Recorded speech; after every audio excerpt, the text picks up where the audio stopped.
Welcome to 4AZ. I'm your host, Tyler McDowell Blanken, and I'm so grateful you're here. I want to start this episode by thanking you for tuning in. In case you missed it, we dropped our debut last week. Big ups to my man, Tommy Clardy III, for a beautiful conversation. This week, I'd like to introduce you to Mariah Barnett. Mariah is an elementary educator who grew up in southern Arizona, but now teaches in Chicago. In her free time, she's a doctoral student, a Nipsey Hussle historian, and one of the greatest people I know. I've been reflecting on her story, and it reminds me of how much our experience as students during those critical K through 12 years can either build us or do the opposite. Her story reminds me of how nuanced and important these conversations are. She's an example of someone who has dedicated her professional career to uplifting students and ensuring they feel seen, loved, and safe. I'm inspired by her, and I think you will be too. Let's get it. Here's the Marathon Continues, conversation with Mariah Barnett.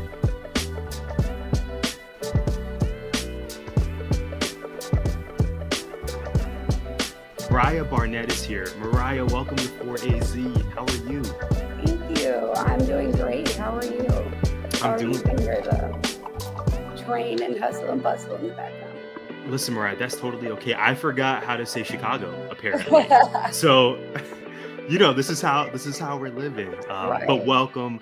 I'm so Thank you. glad you're here. When I first thought of 4AZ, you were truly one of the first people I thought of for this. So I'm just super glad you made it. And I have so many questions for you. Yes, I'm honored. I'm excited to answer. Thank you. So let's go ahead and jump into it. So we learned some of your bio during that intro. Yeah. But my first question is, in your own words, who is Mariah Barnett? Oh, wow. I would say Mariah Barnett is a bold and passionate person whose cup is filled by serving others. Wow. Tell me about that last part, serving others. Has it always been that way for you? I definitely would say, yeah. Ever since I was a little girl, like my family has always joked that I've been like the humanitarian of the family. Like I just always wanted to save the world, which I know I can't, but.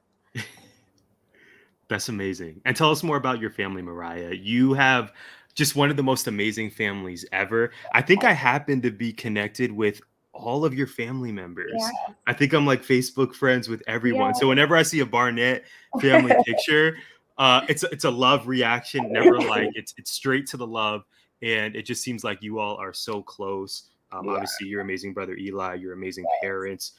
Tell us more about your family and what they mean to you. Yeah. My family definitely means everything to me. We're super tight knit. I'm actually the baby of the family. I'm a little getting over a cold, so that's why my voice sounds this way, by the way. But I'm the baby, and then there's my big brother, Eli. That's his nickname. His full name's Elijah. He's about 2.5 years older than me. We actually went to the same high school and college together. And then when I moved to Chicago, he made the decision to move with me because we just had both kind of spent our entire lives in Arizona and we were just ready to go. So we lived together for the first 2 years that we lived here. And then the last about year, we've been on our own. And then, of course, my mom and dad, who are my best friends. My mom, Cindy, she is a hairdresser. And then my dad, Stacy, is a retired fireman, and they've been married for almost 30 years, I think. We're a super diverse family. My mom is white, my dad is black, and my brother is a part of the LGBTQ community. So yeah, we're just die hard for each other. Yeah, the Barnetts are definitely a team. We are, to say the least. And if you know that, if you know them, if you I'm know, sure you that know. If you know, you know. I'm sure you're nodding your head right now. Well, let's talk more about your roots, Mariah. So tell us about growing up in Arizona. If Mhm. memory serves, you grew up in Sierra Vista and then moved to Marana at some point. Yeah. I was actually born in Sierra Vista, and my family moved to Marana when I was about 8. So that was in the middle of my third grade year. So I did the majority of my education in Tucson and, well, in Marana. I guess I mostly just tell people I'm from Tucson because they don't really know what Marana is. But I Gotcha. definitely lived in Marana, went to Marana Middle, Marana High School. Um, and that was just a super interesting experience for me. Um, It's my next question. We can yeah. get into it right now. Okay, awesome. Full transparency? Full transparency always. That's Okay, what we do here, Mariah. Marana, and to your point, I love what you said about saying you're from Tucson. I think that's kind of yeah, similar to growing up in the Phoenix area, growing up in Glendale exactly, specifically, but it's like sometimes you just say you're from Phoenix because it's exactly. easier. Marana, I'm gonna pass it to you. Yeah, For those who haven't been, Marana is a really interesting, um, beautiful, complex mhm, place.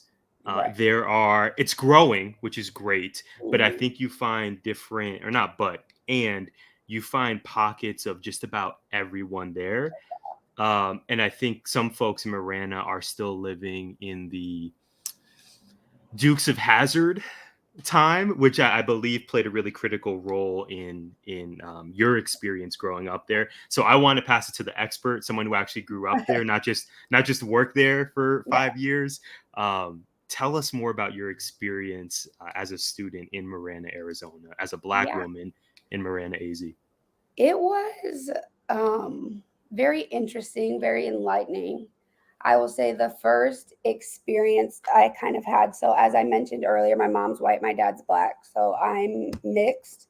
Um, and the first kind of experience I had with racism in Marana was when I was in 4th grade.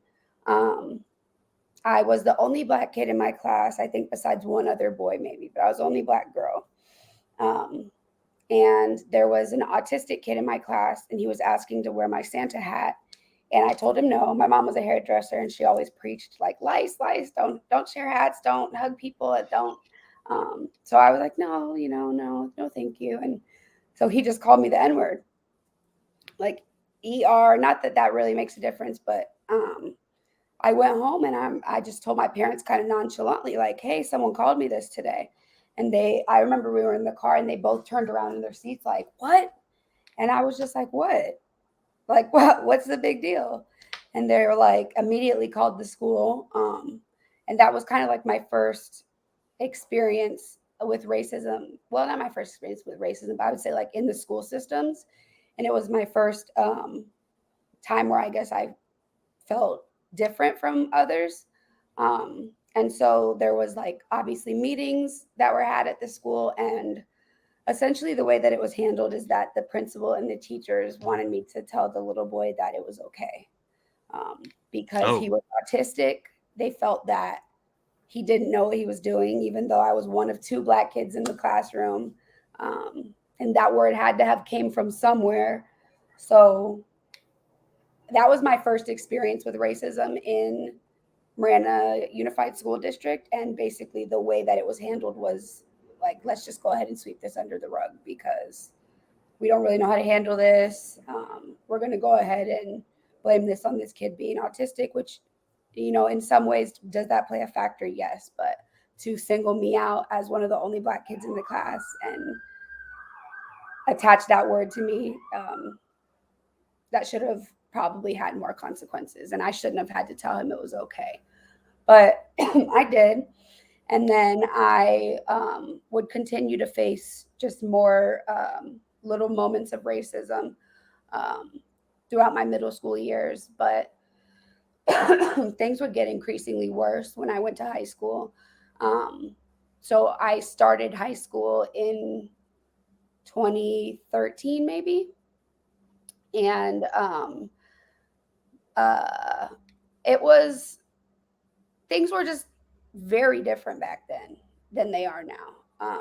And I remember from my freshman year, there were always kids who would hang the Confederate flag from their trucks and wave them in the parking lot. That was just like always a thing. But my senior year ended up actually being the election year of Trump. And so, what the racial tension that was already there just heightened, and it reached a point where like there was not really any going back. And so the kids who were waving the Confederate flags, they began to really like just really do it. They would stand and wave on traffic as we would come to school. I don't know if you remember, they would line up like where you pull into the parking lot. They would wear it on belt buckles. They would have it on hats. They would tie it around their neck as capes.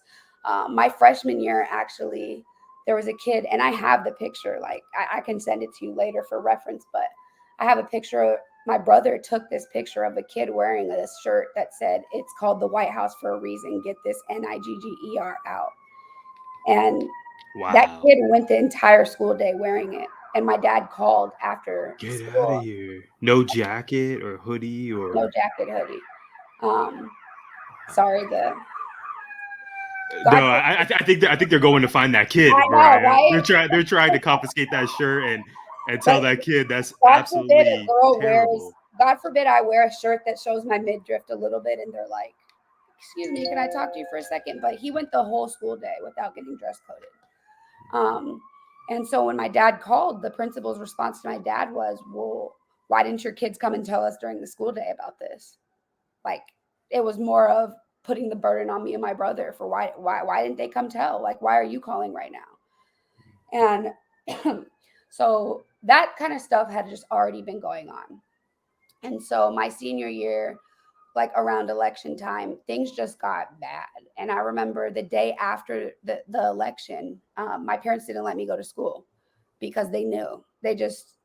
I was already getting like just crucified every single day at school because I was super outspoken. And it wasn't like I was some girl at the school that no one really knew. I had been going to school with all these kids since third grade. I was captain of the dance team. Like, I was well known. It wasn't like nobody knew who I was. So the things I said weren't going to go unnoticed. And people always had an opinion about it. And I was used to being in groups where I was one of, if not the only Black person, even though I was mixed. And so it had just kind of reached a point where, like I said earlier, there was no turning back. And so the Confederate flags got really bad. And so the principal at the high school actually made the decision to hire an attorney, and they made the decision to ban the Confederate flags from school campus besides for educational uses. And they sent out a letter to parents, and it was like this big thing. And a lot of people pointed their finger at me immediately, which I'm not that powerful. I'm one person. I can't. I mean, actually, am I that powerful? Maybe, but I'm not the sole reason why that flag got banned. Was I in the principal's office every morning when I got to school? Like, what are you going to do about this? Yes. But there were other good Samaritans who were dropping their kids off in the morning, saw that and made a call. There were other people that spoke up. Um, but I was just one of the loudest. And that's all that is. I wasn't the only person speaking up. I wasn't the only person doing the right thing. I just was one of the loudest, and I was well known.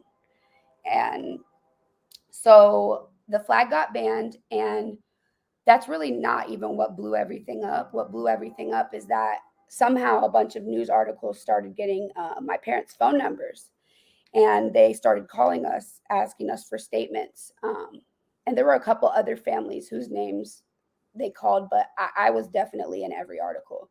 Right. Um, Yeah, the Daily Star, the yeah, big paper down like there. There, I mean, everything. this is you can You find this on can't read these. Google. Like, if you look up Marana High School Confederate flag, like, Right. you will find several, Yes, several articles. Like, that's with quotes that's from all Mariah you have to Barnett. search up. Yep. Hmm. And when I gave the quotes, they asked me and my parents, do you guys want to give your names, or would you like to remain anonymous? And our thought process was, well, I mean, the rednecks already don't like me because I'm Black. So, like, why not give my name? I don't care. And what followed was like nothing we could have ever expected.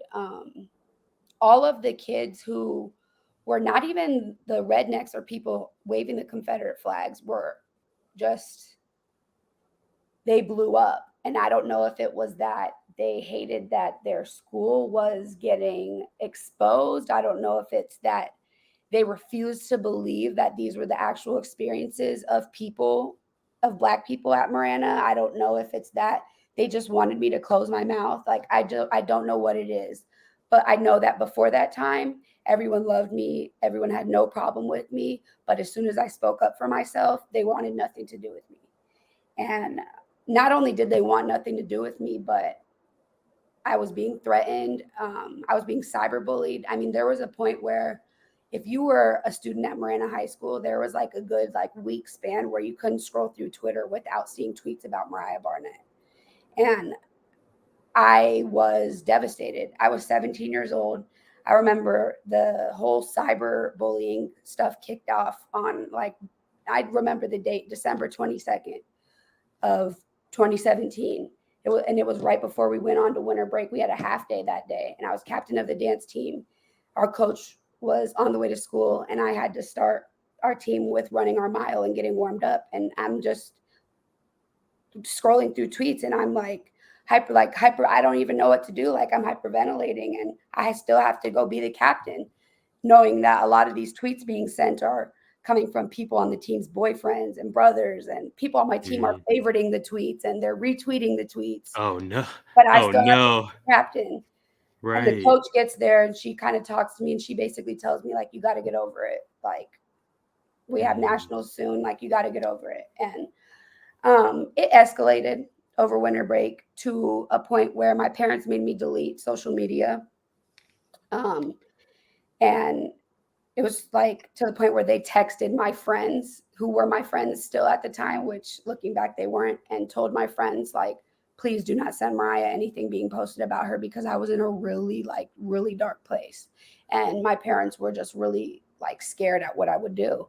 um, and so the school guidance counselor came over to my house and talked with my parents, and he we went over scenarios, and then he told us that it would be good if we came back the first day back to school, and we scheduled a meeting with the principal.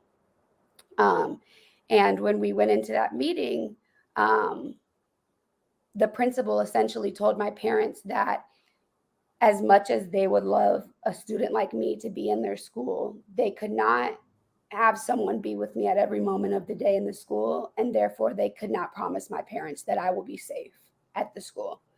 And so, with that, my parents were like, she's not staying, then we're pulling her out.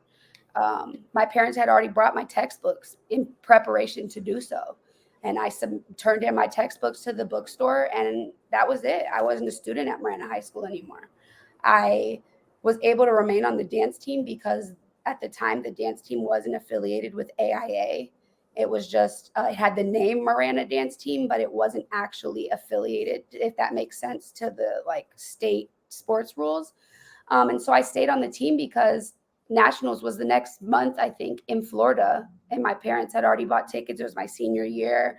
I was the captain. I felt an obligation to stay for these girls on the team who were condoning this behavior towards me, who were involved in this behavior. Um, but I had like almost gaslit myself into feeling like I owed them something still. So I ended up having to graduate from high school online. I had to enroll with MCAT. Um, I think that's the name. Yeah, that And is. I don't remember specifically what it stands for, but it's the yeah, online high school I option think for I was there students, like right? I had to go there maybe once or twice to like take my assessments or something. But Sure, sure. I graduated like a month early because I just did all my work at home by myself. But it was a really, really hard time for me. Like I didn't get a high school graduation. I didn't get to go to my senior prom. As a like being on the dance team for 4 years, I didn't get my senior recital. I didn't get like just any of those monumental moments that I felt like I had worked 4 years for and deserved. And then on top of that, I lost every single friend I had because everyone was just so afraid to stand with me. And when you think back to 2017, 2018, people weren't screaming Black Lives Matter the way they are now. It was a taboo subject. And people didn't like that I was saying that. They didn't like that I was so loud about it. Black Lives Matter, Black Lives Matter. And so they just put me off to the side and forgot about me. And I was like afraid to go out in public. Like I switched jobs. Like I, I just didn't feel comfortable going out in public because I thought people were going to see me and threaten me or bully me or whatever the case may be. And then fast forward about 3 years later when the George Floyd stuff started to happen. And I don't know if this is a question you're going to ask later, but it just kind of relates to the story. And I became like an organizer and an activist in Tucson. And I'll talk about that more later. I won't get into that detail, but my DMs began to get flooded from Marana High School students saying things like, I just want to let you know that I know what you went through in high school. I remember what happened to you. And I want to let you know that I'm sorry I didn't speak up for you then, but I see you now. And if any of those students are listening right now or watching, I want you to know how painful that is for me, that you are able to acknowledge that you knew that something was happening to me, but that you weren't brave enough to speak up for me then. And you let me go through that alone. And your sorry and your I see you is not enough now. So, I mean, to make a long story short, that is my experience growing up in Marana. And that's why I felt the need to really leave. Sure. Well, thank you for sharing that, Mariah. I distinctly remember the first time meeting you.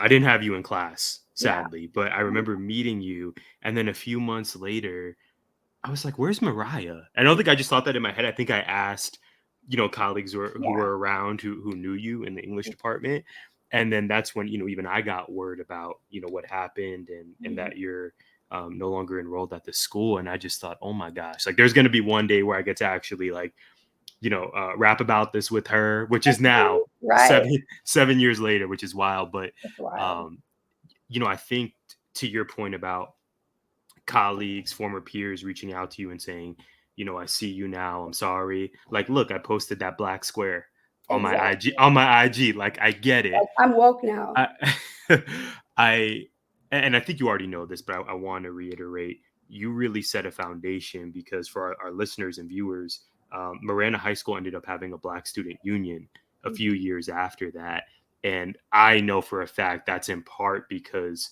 of the foundation you set. Now, do I wish that none of that trauma ever happened to you? 1000%. Like we Yeah. could have started a BSU like Mhm. years ago without having to have someone as amazing as yourself and a really instrumental student leader on campus. Like you said, Mhm. it's not like you were just like eating lunch alone and Exactly. not involved in anything. You were a super involved student, and the fact Mhm. that you weren't able to be there for the creation of a Black student union and Mhm. partnering with Tucson Unified to go to a Black college tour Right. spring, I think it was spring 2019. That was I'm a amazing. dinosaur, Mariah. I'm getting old. I didn't realize that was 2019. You I was know gonna say 2021, but that's not accurate.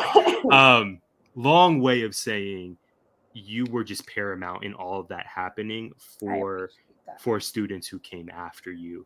um And but I understand the sacrifice that it took. And there was an interview once, I think during the summer of 2020. They interviewed my dad about my activism work, and a quote that he said that just will always stick with me. Well, he said his proudest moment about me out of everything I've accomplished is me being able to graduate high school after everything I went through, me still being able to graduate. But in regards to that situation, he said that everything that had led up to that point and everything that I had been through in the school, it was set in stone. Like I was gonna, what I did and what I had to do, like I was gonna do it. It was gonna happen.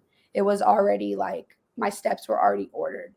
And so, as much as I agree, I hate that I had to go through that trauma. I am glad that while I know the experience is still horrible at Marana for Black students, maybe I was able to just make it like this much better, and they were able to just feel like this much more seen and heard. Like, then I feel like everything I went through was worth it to me.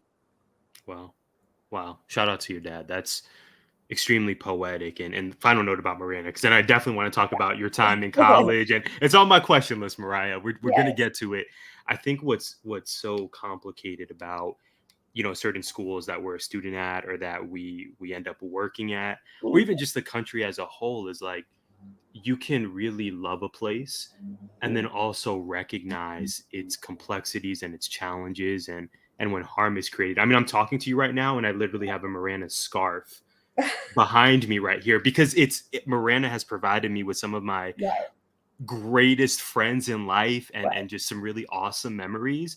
But I Hmm. also recognize that I was in a position of privilege in many ways, of being a staff member, I and mean, that you comes with still this. had, listen, I still heard a lot about the I'm things you sure you had did. to experience I'm sure too. you So, did. There were some but I situations understand to what you navigate. mean. I mean, I've had to throw It's away all hard. my Marana stuff. It was Wow. too painful for me. There are Sure.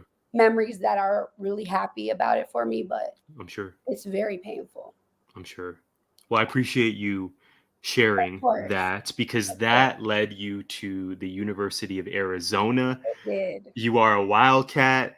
I Very want to know about yes, bear down. I want to know about your college experience, and yeah. especially if there's that juxtaposition, Mariah, because I grew up here in Glendale, predominantly Hmm. white school. There Yeah. weren't many Confederate flags. Right. That's what really shook me Right. when I saw them in the parking lot. I was like, You're like, I'm what's not going I'm on? not used. I've seen this in Dukes of Hazzard, but not in real, Right. Right. not IRL.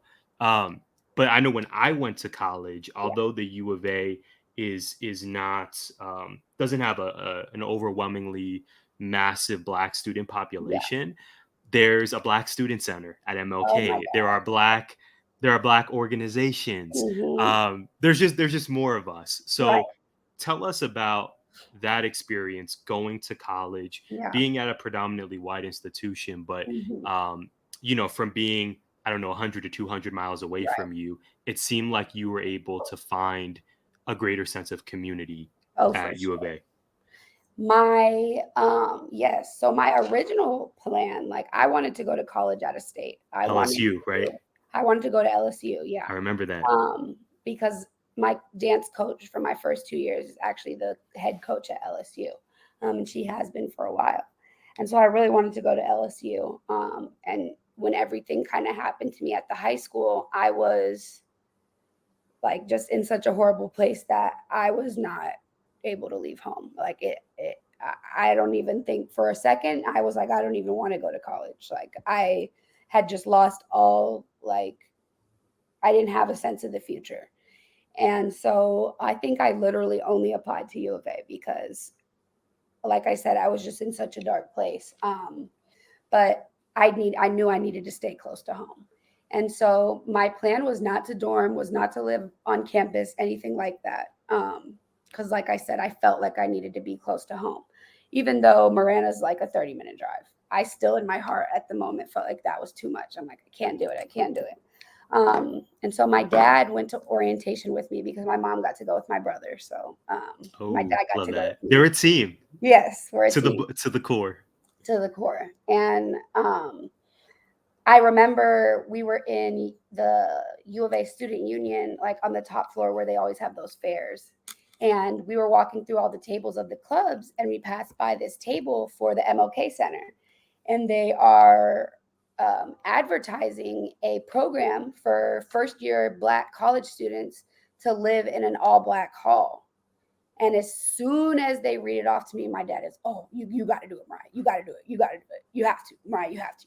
You got to do it. And I'm like, Dad, I'm like, I can't leave. I don't know. I can't do it, Mariah. I'm serious, Mariah. You have to do this. You just have to do this. You have to do this. And usually when my dad is like that, he's right. I have to do it.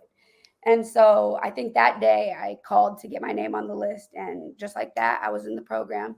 The program was called Black, and it stood for Building Leaders and Creating Knowledge. And it was basically like a first year program to help first year college students who are Black transition into a PWI and hopefully like stay the course and get us to graduation. And it also we got college credits for it too, because we met weekly for a class and we had assignments.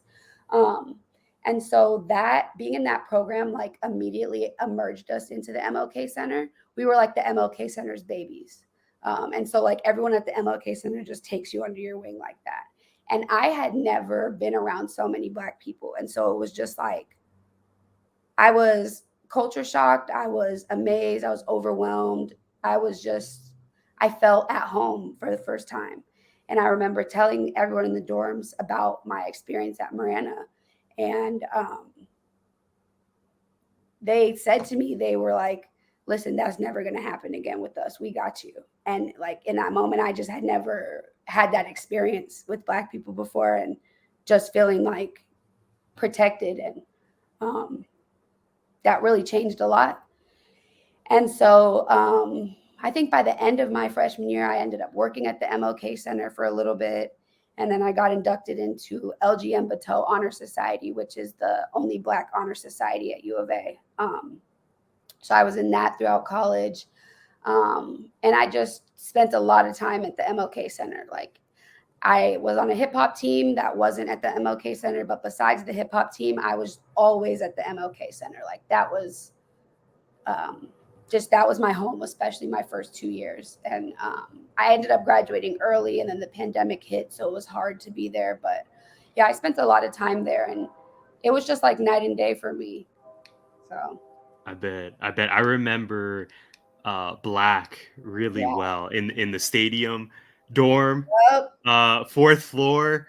Fourth floor. Yes, They fourth actually floor. moved us halfway through my year because they For were real. doing construction in the stadium. And that Oh, was the the whole thing stadium. where the president actually had to come to the MLK Center, and there was like a forum where we addressed him. And I remember there was a moment where I stood up and I said to him, if this had been athletes, you guys never would have placed them into the dorms in the beginning of the year, knowing you were going to do construction and knowing you would have had to displace them. I said, y'all did this to us because we're Black students and our value is lower. Mm. And Because it was we just, don't it we was the don't whole dunk a thing. basketball or So when we came sports back ourselves. from winter break, we all had to move. So that was our freshman year Wow. in the Black program. We all had to move to, what is that? I don't forgot what that dorm is called, but it's like right, To a totally different hall. it was right behind university. So we moved from the stadium all the way to university, like all the way Wow. across campus. We were completely displaced. And Wow. we had to pack before winter break. And then the Mhm. first week we came back, we had to live out of boxes until we moved that weekend. Like it was Mm. just horrible. And that Mm. just goes to show how Black students, no matter what, are always valued less. Wow. So it sounds like the transition to U of A, much better experience, Much although better. not perfect Right. by any means. However, you did discover a passion for teaching I, and yeah. education. And So I didn't know I would find that. tell us more about that. How did you unlock Yeah. this work that you're so passionate for? I mean, it's funny because I do say a lot that I never saw it coming. But when I look like throughout my history, there was a lot of like telltale signs that are like, girl, you were going to be a teacher. And I mean, I wasn't like growing up, I wasn't a perfect student. I was like an AB average student. I had to work really hard for my grades. Things didn't come easy for me. I had to study a lot, but I had a great personality. So I was always the teacher's pet. Me and my teachers were always like this, like not in a annoying way, but I No, just no, yeah. always the type It's of a good student, like, I if love you that for needed you. something from me, I would do it. Like, Yeah. I was a really good student. Um, and so I honestly, throughout college, like I majored in political science and I minored in Africana studies. So I really didn't go in thinking like, oh, I'm going to be a teacher. I had a lot of professors who saw something in me. And so, like, my freshman year of college, I got asked to be a preceptor. And so, my second semester of my freshman year, I was preceptoring. And then Wow. my sophomore year, I was asked by another professor to work in a research lab. And so, there were like a lot of like little moments. And in my preceptorship, I would have to run like a class each week with the kids who had failed the test and kind of like reteach with them. And so I'd had experience teaching. I just never knew like that was the path for me. I kind of just picked political science because I thought that was the best way to learn how to help people. There, I mean, there's not really a major of like future Senator like Barnett. exactly like how to I save the could see world. Like that. I don't know what that major is. Right. So I just picked that, and most of my classes were like really sociology, like the psychology of political science, and just very Africana studies based. So I really liked a lot of the things that I studied. But yeah, I was in the Black Honor Society, and we were in a meeting one day, and there was a representative from Teach for America. Oh, we're good. There. I want to hear Yeah. our stories align just so heavily, They Mariah. do. Like on one hand, it's the mixed race part, I then know. it's Black. Like I was like an RA for Black. That's insane. And then Teach for America, which I I have a know. very specific interesting experience there. So please tell Yes. us I will say I have an interesting about your TFA time. Yeah. I want to hear all about it. I remember I still keep in contact with the woman who gave that presentation to this day. She was the recruiter, actually. Amazing woman. I would not be in Chicago if it weren't for her. She was a core member in Philly. And so her experience is really similar to Chicago, very similar cities in when you think about educational inequity and just urban education. And so I remember sitting there in a meeting, and it was my junior year. And so, your junior year of college, you're starting to think like, all right, what am I going to do after this? Like, It's kind of like high school. Right. What's the plan? What am I going to be able to do with this degree to sustain myself, like financially? How am I like, what am I going to do? And, when it comes to wanting to be in a profession of helping people, a lot of times that's not sustainable. So I just was really like, I don't know what I'm going to do. Like, I just want to help Black people. Like, I don't know how I'm going to make a living off of that. And I just remember hearing her talk about her experience of being a core member in Philly. And I had goosebumps, and like something in my mind was like, oh, this is it. Like, you have to do it. Yeah, just like when my dad was like, oh, you got to do it. You got to do it. You got to do it. Right. I was in Back at your orientation. You got to do it. You got to do it. Same vibe. And so I applied as an early applicant, and I got accepted, I think, my junior year. And it was an interesting process because of COVID. I didn't find out my placement like for really late. Like I think we were supposed to find out our placement in like May. I didn't find out my placement until like October. Oh, wow. So I knew I was a core member, but I had no idea where I was going. And I had preferenced 10 cities, and my top 3 were DC, Philly, and Chicago. And because of the recruiter and the way she talked about Philly, and I had already visited the East Coast before, I had my heart set on the East Coast. Wow. Like Phoenix didn't crack the top 10, Mariah. The furthest west I had was San Antonio. We didn't make it. Okay. Absolutely not. So the day finally came when I got my acceptance letter, my placement letter, and my dad, I remember, was recording me. He probably still has this video to this day. And I acted like a complete brat when I opened the email. I started crying immediately because I wanted to go to the East Coast so badly. And I just thought for sure, like, oh, I'm definitely getting one of my top 2 preferences. I'm definitely going to get it. And so when I saw Chicago, I was like, ugh, Chicago. I mean, I was really upset at first. Full brat mode, you said. Like full brat. And then I really had to sit back and be like, okay. I remember reading something that said that they placed you in the region where they felt like would be the best fit for you and where they felt like you was at the highest need. And so I had to say, okay, this is where I'm meant to be. Get over it. Chicago's an amazing city. Like, oh yeah, big anything's better than Marana, you're fine. And so the brattiness lasted like 10 minutes. And then after that, I was ecstatic. Like, oh my God, I'm going to Chicago. Wow. And Wow. And it was great for you because in case those who are listening or watching aren't familiar with TFA, Teacher America is a really great opportunity for mhm, students, especially those who aren't studying education, yeah, but like you and I have an epiphany at some point exactly. that, you know what, I think I want to become a teacher. Mhm. TFA helps certify you and kind of, is a way for you to enter the profession. Exactly. And it's so it was like a really long process, I'm sure, as you know, like onboarding and all of that. Yeah. Your Even summer interviewing with institute. schools. I Right. interviewed with like I think 10 schools maybe. Oh, And that's wow. the interview process for viewers basically. You have to preference your schools in order, and the principals have to preference their interviews in order. And if you both rank each other number one, that's a match and you get an offer.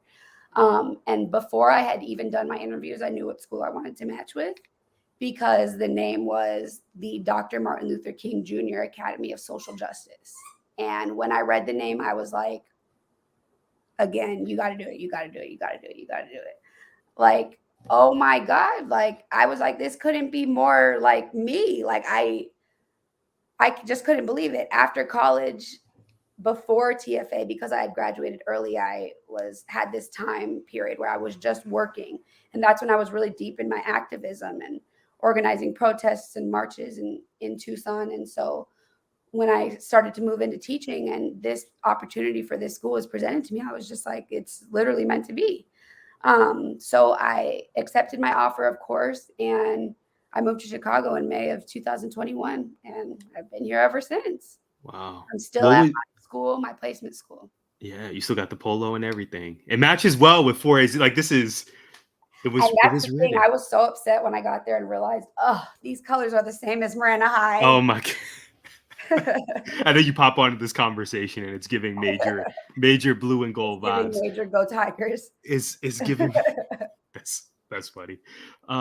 So Mariah, what was your experience as a first year teacher? Yeah. Because that year is so pivotal. I think any job you start, especially Mhm. after college, there's going to be ups and downs. I think with teaching in particular, Yeah. it's one of those professions where you just have to stay the course. I know for me, it wasn't until year 3 Mhm. when I felt as though I think I might be okay at this. I Exactly. know what an IEP is. I know how to Right. create a learning objective. I'm Exactly. just consistent. Exactly. So first year, Miss Barnett, Yeah. what was she like? When I look back on first year Miss B, I'm like, what were you doing? um, it was hard. And I think like every teacher will tell you your first year is going to be so hard. And they try to like sugarcoat it because they don't want you to just leave the profession, but there's no way around it. Your first year is so hard. And with TFA, since it's a certification program, the deal was that we had to be in a master's program the first 2 years during our 2 year commitment to be certified to teach in the state of Illinois. So while I was teaching full time, I was also in a grad program full time. So I would have classes 2 nights a week, and they were virtual, which was really nice, but also sometimes really hard to focus after a full day of teaching. And so definitely there were 10, 12-hour days spent on assignments where I'm having to catch myself up from the class because I couldn't focus in the class because I had just dealt with crises all day at my school. Right. And you're working with our babies, right? Which grade are you Exactly. teaching currently? I think So you I teach switched third recently. grade now, but I Third taught grade. first grade for 2 years. Wow. Yeah, those are our babies. They Our need you babies. and your love and support, and And they it's a were lot, right? my first year teaching. The year before was their kindergarten year, and they were virtual. Mm, So when I got them, it was mayhem. yeah. And it Your first year teaching looked a lot different than mine was mayhem. and many of us. It was just like chaos. And um, I think that my relationship building saved a lot of that. Like I would say that's one of my strengths. And just being able to really connect with the students and build their trust was helpful. But then moving into my second year, we got a school-wide, well, a district-wide curriculum. And so I think that was really pivotal for me because being a first-year teacher and having to come up with your curriculum for every assignment and finding like having to create your own lesson plans with like books and aligning them to the standard, and like it's a lot for a first year teacher. And so I think having a curriculum that was made for Chicago students, it's very culturally relevant, it's grade level, which is hard because my students do not average on grade level, due to the pandemic, due to the neighborhood they live in. And so there's a lot of um, accommodations that have to be made, but they're definitely able to rise to the challenge. And I definitely hear you when you said your third year is when you kind of were like, okay, because this is my third year and I'm finally Oh, like, okay, okay. like I think I You're can, killing it. I think I can do this. Like I'm Yes. kind of getting the hang of it. I'm, making routine for myself. And so, yeah, So not only are you an amazing third year teacher now, Mariah, you thank are you. also going for your PhD. You were I recently am. accepted into your PhD program at the University of Illinois. Big congratulations. Thank you. So clearly you are not only doing your thing in the classroom, but you're an expert at balance as well, because I'm trying. that's just incredible. Final question for you before we Yeah. get into our exit ticket. Okay. I love that. Thank you. Shout out to Kevin Paulson, one of my dear friends. Who I do you know Kev, by the way? That name sounds familiar. He's an alpha. Yeah, I think he helped move in some students for Black. I'm not sure if maybe Oh, that was that the name, year I after. I think I do know of him. I don't know him I'm personally, but that sure. name sounds really familiar. Yeah. Well, shout out to Kev. He came up with the exit ticket Yeah, shout idea. out So to shout out Kevin. to Kev. I got to give him his credit. But last question before the exit ticket, Yeah. Mariah. What keeps you in the classroom? Oh, that's a great question. My kids keep me in the classroom. I think that I applaud Black educators in Arizona who are able to stay and sacrifice maybe the feeling of community of people who look like them at their schools, um, because that was something that I personally felt like I wasn't able to do. Whereas I have a different layer added to my teaching experience, which is the neighborhood that I teach in and the community I teach in being so vastly different from Arizona. Um, I teach in arguably one of the worst neighborhoods in Chicago. And so the inequities and inequalities of education are just so prominent. And the things that I see and hear my students go through daily just breaks my heart. But they are the most resilient people that I've ever met. And no matter how much trauma they go through every single day, they still look for the brighter side and they still want more. And that inspires me. And for me, what I always tell people when they find out that I work in Inglewood and they're like, are you scared to go there? Do you hate working there? I always tell people, like, I get to drive my nice car into Inglewood for 7 to 8 hours a day. Then I get to drive my nice car out to my apartment where I know there's going to be food for me to cook myself dinner. Then I get to lay in my bed and go to sleep. My students don't have that privilege. They don't get to leave Inglewood. Some of them probably never will. And they're not scared to be there. So if they're not scared, why should I be? And because of that, my students will always be my why. I literally never thought that I would love them this much, but like they're literally my children. Like Wow. I'm sure the love is mutual. it is. So I let's hope. roll. Oh, I know it is. I maybe we'll give them a survey or something. But I have no doubt that it is Mariah.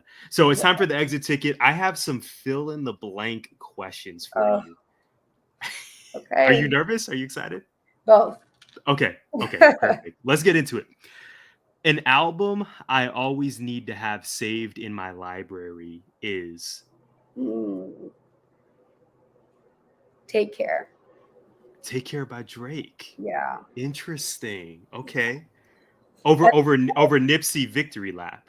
Yeah, Take Care is actually my favorite album of all time. Get out of here. Because my favorite song of all time is on that album. Ooh, may I guess that song? Yes. Is it a collab or solo Drake? Solo. Headlines? Mm-mm. Oh, you gave a really visceral reaction Because there. that's very mainstream. That's very mainstream. Okay, so this is not mainstream. I'll give one more guess. Solo Drake song. Um, Look What You've Done. No, but that is a great song. Cameras, good ones go. No. Over I'll give My it up. Dead Body, Over My Dead Body, the intro. the intro. Wow, that's a bold choice, Mariah. Why That's been that my one? favorite song in the whole world since I was like a sophomore. Honestly, the beginning with the woman I singing is like it. just so beautiful for me. It's Like beautiful. I don't even know who that is, but she's got a beautiful voice. it's really a Wow. nostalgic song, I think.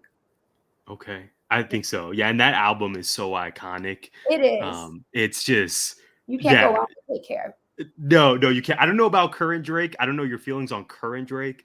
As I we're will recording this, always just ride for Drake, but I want old to as Drake is well. way more classic. Yes, and my man is out here on IG posting free Tory Lanes, Now and that I'm like, yo, Drizzy, like, you already kind of had a checker past about like, do you, how do we feel about our sisters? And this is not exactly. helping. We're gonna get to a point where we're gonna just like have to separate the art, every single artist from their music because it's gonna get to a point where I don't want to listen to anyone anymore because they're all so stupid, Yeah, facts. I want to so listen to ignorant. I want to listen to Nothing Was the Same without feeling guilty, but Exactly. my man is making it hard for us. Okay, Mariah, so that's that's number one. I love Okay. that answer. I got four more for you. Okay. When I'm back in Arizona, I'm hoping Mm. you move back at some point, but that's a separate conversation. I don't know if I can convince you. When I'm back in Arizona, I must get food from And this is problematic, maybe, but the first stop is always EG's. I don't think that's problematic at all. That's a Okay. two-song classic. It is. What's your go-to order at EG's?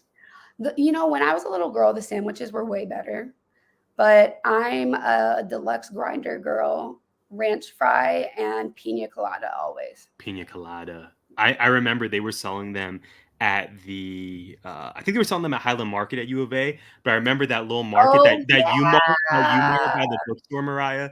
I want to say my senior year, I was living on campus. I was still working in the dorms, and I kid you not, about twice a week, I would go there and get the like Yes, I know XL pina exactly what you're colada. talking about. They had big Yeah. cups there too. Yes, my sugar intake, my cholesterol, it was probably horrific back then, but I was living my best senior life. Okay, Shout final out 3. to these.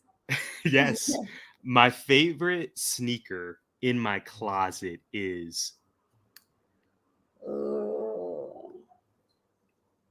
I really like ones that I have these low rise ones that are like have like a lot of color patchwork. I like ones that are really colorful so I can wear them with like a lot of different outfits.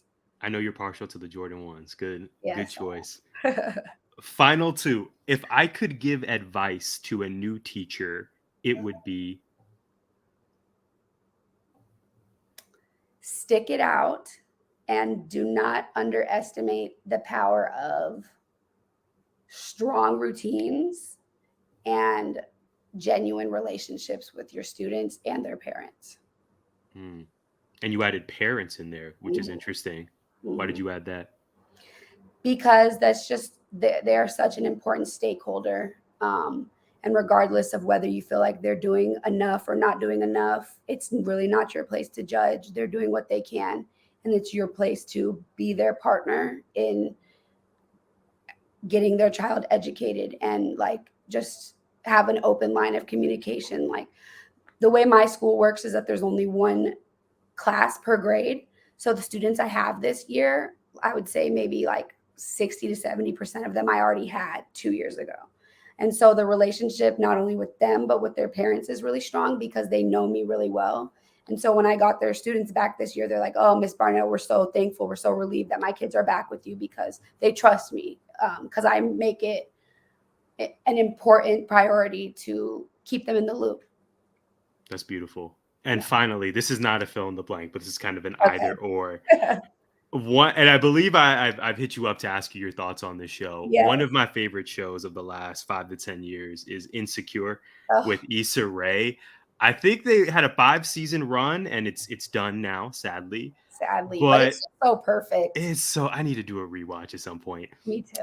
So thinking back to Insecure, Mariah, were Yeah. you team Issa or team Lawrence?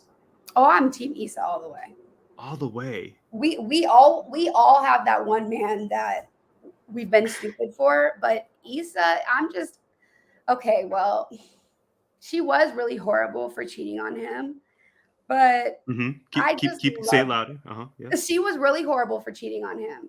she was. Um, But he and was messing with the Best Buy lady, right? that That was also crazy of wasn't. him too. That was a But little. That was I'll a little always much. be Team Issa. That the very last episode, I always literally just YouTube the scene of her talking to Lawrence in her new office space and how she's talking about how the whole time that she was like she felt like everyone was doubting her, but the only person that was doubting her was herself. And like that scene, like oh, I get chills right now. Goosebumps. I'm getting goosebumps just It's hearing you just say that. like I literally, like I said, I'm probably gonna Google it right now just to watch that video because it's just so inspiring. Like she just is, she's an icon. Like she's Issa Rae. What can we really say? She's the Barbie president. Yeah, she. Facts. She's many things, and that is for sure one of her titles. Well, Mariah, this was an absolute joy and Yeah, honor, a it was. blast. Where can we follow you? Yes, you guys can follow me on Instagram. Am I pointing there? Okay, right here. Now you are. Okay. Yeah, you got it. Mariah Barnett, Mariah_Barnett. I am private, so if I don't like you, or if I don't know you, or if you have the same last name as someone I went to high school with that I don't like, you're not getting accepted. So don't try it. But if you are a great person and I feel the energy is great, I'm definitely going to accept. So love to hear from you guys, and thank you for listening to my story. Thank you, Mariah. She's honest, if nothing else. I need to add that to the bio when we have you back, Mariah. You're amazing. Thank you so much for your Thank time. you. That is a wrap, everyone. Please be sure to show love to Mariah. And remember, you can follow us at 4AZTeach on social. Likes, comments, reviews, subscriptions, all of it is greatly appreciated. I hope you enjoyed this conversation as much as I did. Thank you so much once again for being here, and we'll see you next Thank time. you. It's been an honor.